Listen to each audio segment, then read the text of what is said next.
During an animal health emergency, there may be a need for animal carcass disposal measures. Catastrophic natural disasters or large-scale disease outbreaks can result in a large number of dead animals. In these situations, the timely and safe disposal of animal carcasses and related materials will be necessary to prevent the spread of disease. This just-in-time training presentation will overview potential methods of animal carcass disposal, as well as factors to consider for each disposal method. There are a number of possible animal carcass disposal methods. The method selected is dependent on a number of factors. The first consideration is the animal species involved and the number of animals to be disposed. These parameters will determine the overall biomass for the disposal and the amount of space and equipment that will be needed to implement carcass disposal measures. Additionally, the cause of death is a consideration. In cases involving infectious diseases, the pathogens of concern and its ability to persist in the environment or spread to additional locations may determine the disposal method that can be used. Equally important are the site characteristics, such as soil type and soil porosity, as well as environmental concerns, the potential for runoff to nearby water sources or groundwater contamination or air quality impacts. Any public health issues, including possible disease spread and responder safety, must also be considered when selecting a method. Lastly, local, state, and federal regulatory constraints may determine the method allowed and the mode of operation for disposal procedures. The carcass disposal method used for an emergency response situation will be determined by the incident commander. It is likely that more than one disposal method will be utilized. Carcass disposal methods may include burial, subsurface disposal or the use of landfills, incineration, composting, and rendering. Let's take a closer look at each of these methods. Burial is a common method used for dead animal disposal. Carcasses are placed in an excavated trench or pit and then covered with soil or backfill. The decomposition of the carcasses generates heat, which can destroy microorganisms. Eventually, buried materials are degraded and broken down into minerals and organic material. The length of time required for carcass decomposition will vary and is generally dependent on the species and size and the total number of carcasses, as well as the soil composition, temperature, and moisture. The process can take weeks to years. An important consideration when using burial methods is the development of gases during the decomposition process. This can lead to bloating of the carcasses and subsequent displacement of the dirt covering layer. Therefore, carcasses, especially those of large animals, should be punctured or vented prior to burial to minimize the bloating process and the accumulation and entrapment of gases. Additionally, as the carcass mass decomposes over time, settlement of the site will occur. Additional backfill may be required to restore the natural land surfaces. The total excavation area required for burial is determined by the species and the total number of carcasses to be buried. Trenches may vary from 4 to 8 foot in depth and are typically about 6 feet wide so that at least 2 large animal carcasses may be placed side by side in the pit. Carcasses are layered, no more than 2 foot thick, with alternating layers of soil up to 3 foot thick. A 2001 APHIS guideline recommends 42 cubic feet of space to bury 1 adult bovine, 5 pigs, 5 sheep, or 40 chickens. It is estimated that for every additional 3 feet of trench depth, the number of carcasses can be doubled. Mass burial pits have similar dimensions but are generally trapezoid-shaped and are sealed with specially constructed liners and drainage systems to prevent leachate seepage. During any excavation procedures, caution must be used to avoid any underground lines or other hazards. Burial methods have strict regulatory requirements that must be met, and care must be taken to protect the environment as well as the public from negative effects. Burial methods can only be used where allowed by permit and when depths of soil and water table are adequate. State regulations vary in terms of specific criteria required for a suitable burial site. Carcass burial may not be permitted in some states. States that do allow it may have regulations outlining burial factors such as site location, distance from waterways, trench or pit dimensions and capacity, as well as monitoring requirements. Burial sites will require long-term monitoring, management, and environmental testing. Measures to handle gas and leachate may be needed. The installation of groundwater monitoring wells and water sample collection and testing may also be necessary. Coordination with state and federal natural resource departments is essential. Global Position System, or GPS, of the burial site should also be recorded. One advantage of using a burial method for carcass disposal is that it is relatively quick, easy, and inexpensive if adequate land space is available. Additionally, the equipment needed, such as backhoes, bulldozers, and dump trucks, is generally easy to obtain. Disadvantages of the disposal method include the need for large areas of land, as well as the potential for detrimental environmental effects to water sources or air quality. Burial methods are more difficult to use in wet or frozen weather conditions. Predators or scavengers or unauthorized persons may be a problem when using burial methods. Conditions that limit access, such as fencing or signage, should be established. Following burial activities, all vehicles, heavy machinery, and equipment must be thoroughly cleaned and disinfected to avoid disease spread. Public opposition to burial methods may limit their use. Another option for carcass disposal involves the use of existing licensed commercial landfills. Landfill sites may be privately owned or operated by municipalities. With this method, similar to burial, carcasses are layered between compacted soil and solid waste materials.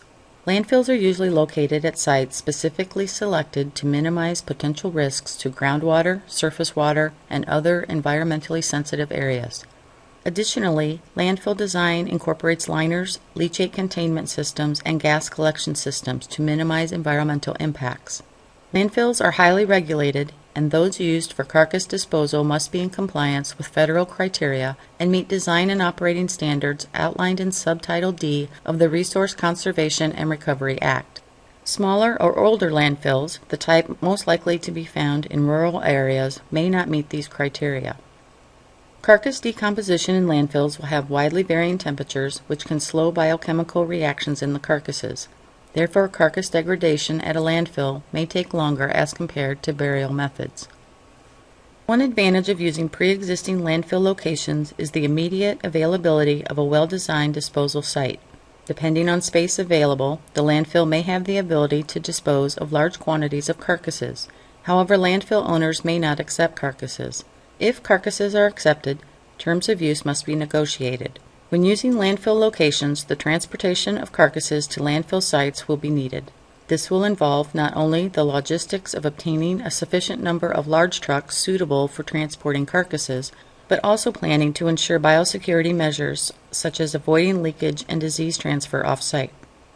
Carcass processing is likely to require additional staff at the landfill site due to the extended hours of operation that will be needed.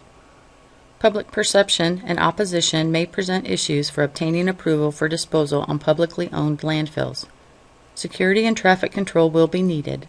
All vehicles used for carcass transport must be cleaned and disinfected.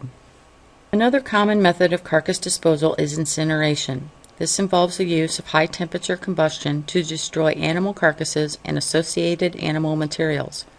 The objective is to convert dead animal carcasses to inert gases and sterile ash, as well as deactivate pathogens. 3 methods of incineration exist for the disposal of animal carcasses. These include open-air burning or pyres, fixed facility incineration, and air curtain incineration. Various fuel sources, such as diesel fuel, propane, and furnace or waste oils, may be used to start and accelerate combustion. Gasoline or other highly explosive accelerants should never be used. Open-air burning consists of burning carcasses in combustible heaps called pyres or in open fields. Carcasses are placed on a firebed with hay, straw, dry timbers, or other kindling materials, which are then fueled and burned. Open-air burning is considered an uncontrolled method since neither fuel or air inputs can be controlled. As a result, the process can be very smoky as well as odorous, and the volume of ash generated can also be significant.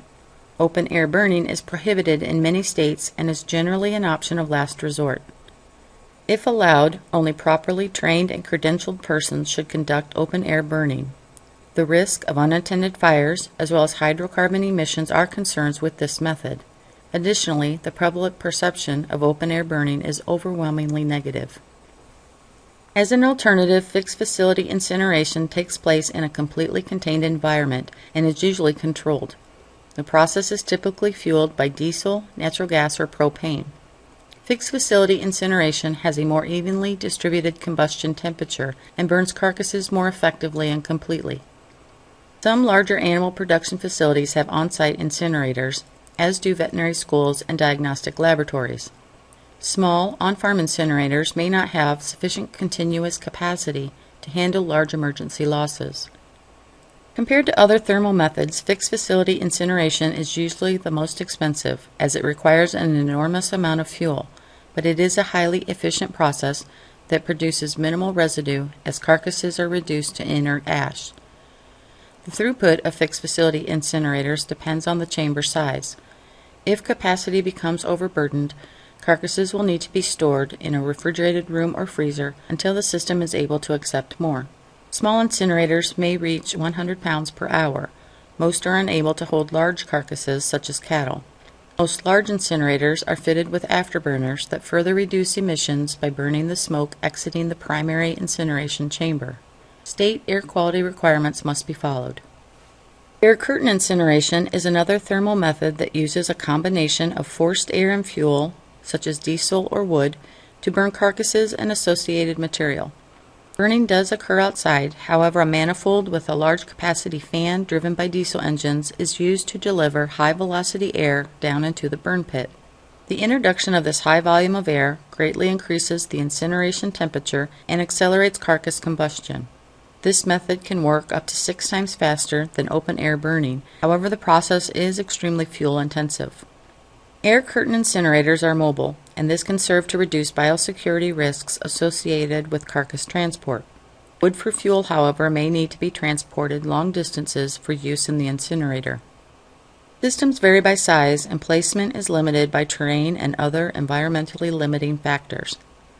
These incinerators can produce significant noise and should be located away from residential areas and the general public to avoid producing a noise nuisance. Air curtain incineration is considered the most practical and environmentally acceptable incineration option. It is also the most rapid thermal disposal method. The advantage of using incineration methods is their ability to result in complete combustion of carcasses and associated materials. These methods, however, are very fuel-intensive procedures and can result in environmental pollution due to air emissions. Some incineration methods may be possible on-site. Others may require transport of carcasses to off-site locations, which raises concerns of transporting carcasses safely without biosecurity issues. Any vehicle used for carcass transport must be cleaned and disinfected. Additionally, firefighting officials should be notified and involved in planning and procedure. Ample fire retardant equipment and protective gear should be available to personnel assisting with this response task. State approval is required for open-air burning, and fixed facility incinerators must also be licensed by the state. Composting is a carcass disposal method that involves the placement of carcasses beneath organic materials, which promotes decomposition at elevated temperatures and destroys pathogens present in the carcasses.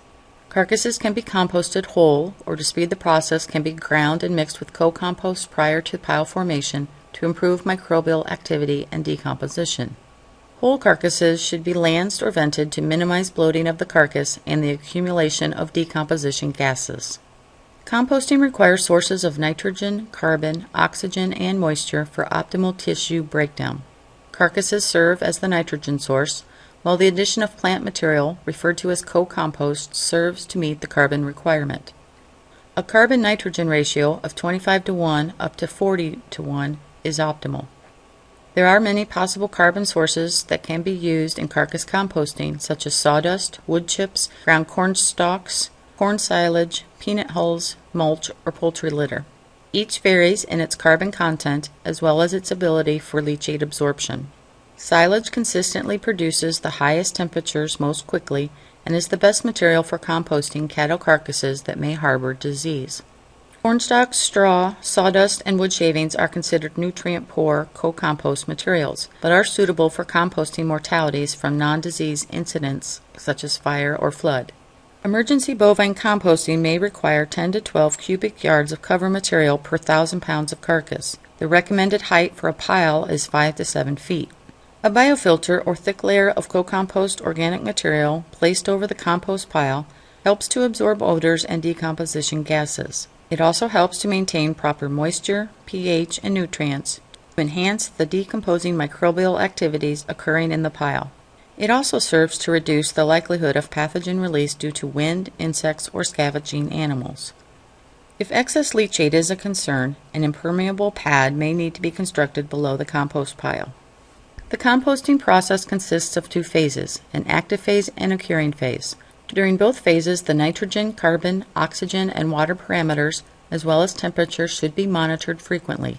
The first phase, or active phase, is an aerobic or oxygen-dependent process. Adequate aeration during this phase is vital, as is the maintenance of the moisture content throughout the pile. Moisture content of the pile should remain around 50%. Compost aeration can be achieved mechanically by use of large fans or frequent pile turning. Piles can be more passively aerated by constructing a porous compost pile that allows air to enter naturally via diffusion or aided by the wind. This phase of the process generates a high temperature and results in a large reduction of biodegradable solids. The volume and weight of the pile may decrease as much as 50%. The desired core temperature of the composting pile is between 135 to 140 degrees Fahrenheit. Depending on the size of carcass biomass, this temperature should optimally be maintained for a length of time, such as between 3 to 12 weeks.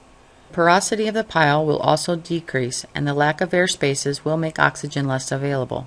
The second phase, or curing phase, involves lower temperatures, 77 to 86 degrees Fahrenheit, and slower biochemical reactions.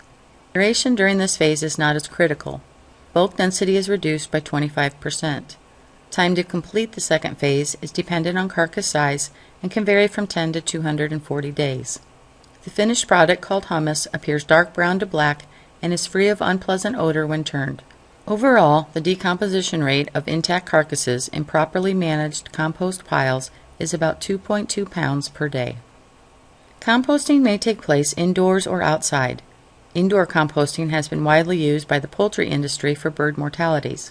Indoor composting is less affected by weather events, ambient temperatures, and seasonality, and more protected from wind, scavenger, and drying conditions.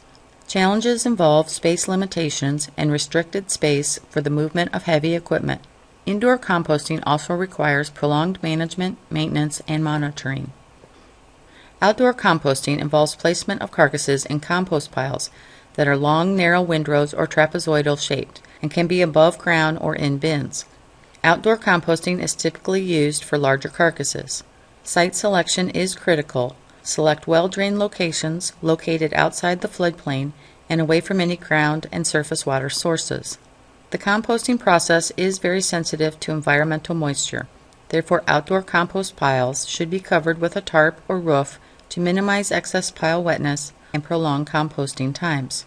Covering carcasses with sufficient co-composting material also minimizes the attraction of flies and scavengers.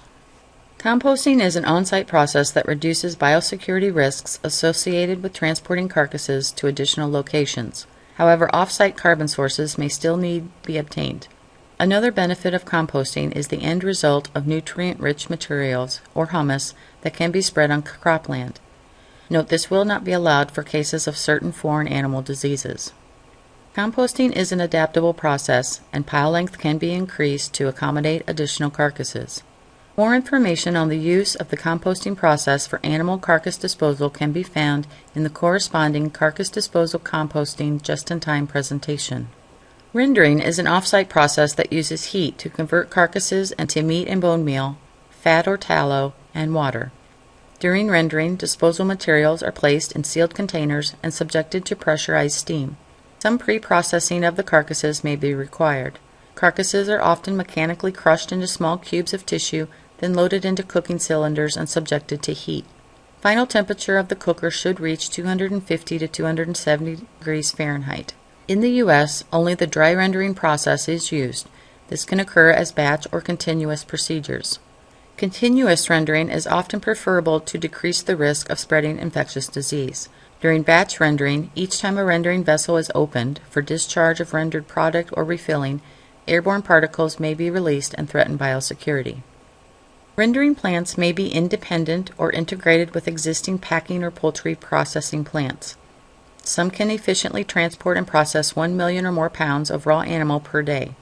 It is important to share with the rendering facility the cause of death of the animals. This is especially important when chemicals have been used to euthanize animals, such as in depopulation situations, as there may be issues with chemical tissue residue. Rendering will most likely not be used if barbiturates have been used for chemical euthanasia. Rendering facilities typically have established biosecurity procedures, as well as procedures to handle wastewater and other byproducts generated during the rendering process. Rendering facilities are closely regulated to maintain environmental safety. Only rendering facilities that comply with applicable regulations should be considered. Biosecure transport of carcasses must be arranged. Leak-proof transport trucks must be used. Carcass transport coordination is essential, so not to overwhelm the facility. Plans for temporary storage may be needed if carcasses cannot be rendered right away. Other carcass disposal methods are being studied, but most are too expensive at this time and also require specialized training. Alkaline hydrolysis, however, is a relatively new process that may be used in an animal emergency event. Alkaline hydrolysis uses sodium or potassium hydroxide under heat and pressure to hydrolyze or digest animal carcasses. The end result is a sterile aqueous solution of protein, sugars, soaps, and minerals. This process uses a highly automated tissue digester operating at high pressures. The process can occur on-site or at fixed facility locations. This method is low cost but is limited by its low capacity. It is also time-consuming. However, it is one of only 2 technologies that can destroy prion diseases such as bovine spongiform encephalopathy or mad cow disease. Alkaline hydrolysis releases no emissions into the atmosphere and generates minimal odor. However, the effluent that is produced must be treated and disposed of, and this can be a challenge. The other main challenge of this method is the minimal availability of this equipment currently in the United States. Regardless of the carcass disposal method selected, consideration of the following factors must occur. Site location may determine the carcass disposal method allowed. Soil topography, including slope and permeability, as well as hydrological properties, such as proximity to surface and groundwater sources or public areas, are important considerations. Additionally, the subsequent use of the site and any local, state, or federal regulations associated must be determined. Environmental concerns are also important to consider and address. Site location may determine the carcass disposal method allowed. Soil topography, including slope and permeability, as well as hydrological properties, are important considerations. Additionally, the subsequent use of the site and any local, state, or federal regulations associated must be determined. Environmental concerns are also important to consider and address. The primary concern is potential contamination of ground or surface water sources with carcass leachate. Air quality issues, including odor, may also be of concern. Control of scavenging animals is of paramount importance. Insects, birds, and animals that come in contact with diseased carcasses can become vectors, spreading the disease outside the site or containment area. Measures to protect wildlife and domestic animals from exposure to any associated infectious materials is also important. Appropriate environmental regulatory agencies should be included in carcass disposal planning and procedures.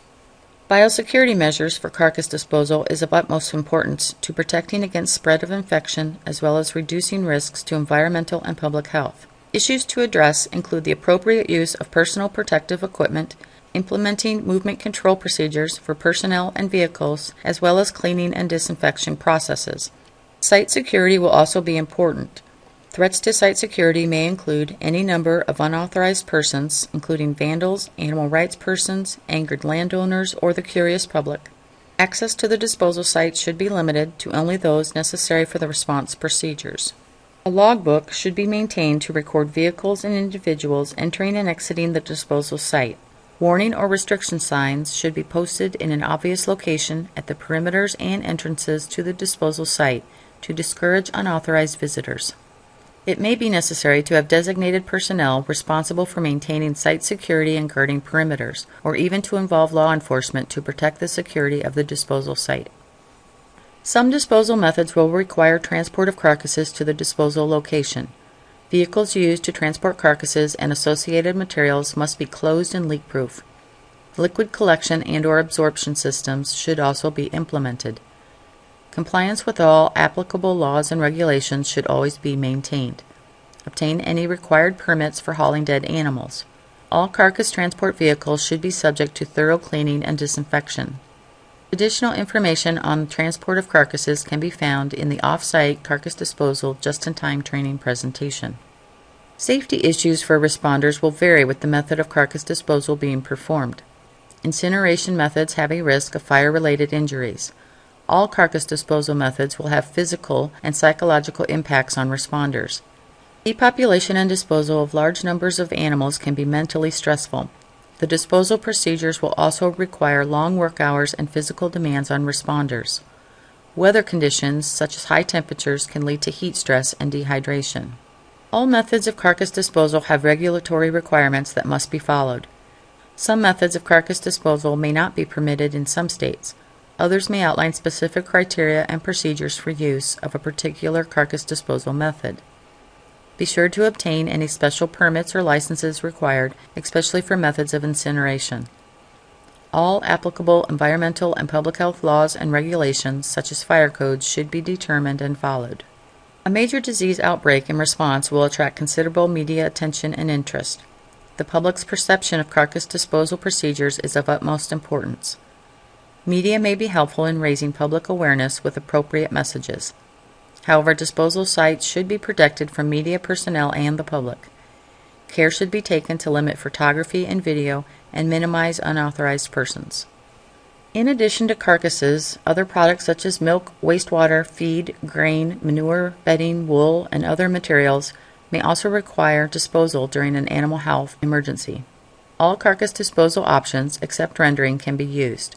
Equipment or supplies, such as syringes used for vaccination or diagnostic sample collection, personal protective equipment, and trash must also be properly disposed and may be regulated as solid or hazardous waste or medical and infectious waste. For more information on carcass disposal issues during an animal health emergency response, consult the USDA FAD Prep Guidelines and Standard Operating Procedures on Disposal.